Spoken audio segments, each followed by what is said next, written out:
Live from the world's capital markets, here are the latest financial headlines brought to you by News Factory.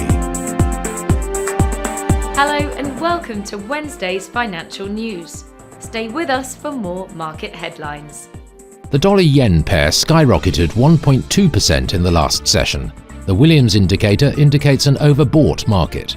The Bitcoin-dollar pair skyrocketed 1.3% in the last session. The Williams indicator is giving a positive signal.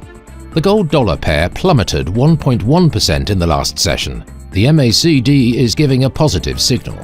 The oil-dollar pair plummeted 4% in the last session. The MACD is giving a positive signal. Coming up, the choices from our chief analyst for today. In a week, just 30 Russian tankers carrying 21.8 million barrels of oil sailed to ports on the Black Sea, Baltic Sea and the Arctic Ocean, according to data. The Japanese yen hit a 20-year low against the dollar, supported by high US Treasury yields and comparatively good US economic data this week. The US Secret Service is cracking down on illicit digital currency transactions, seizing more than $102 million in cryptocurrency from criminals in connection with fraud-related investigations. Those were today's major economic events, and now moving on to world financial headlines.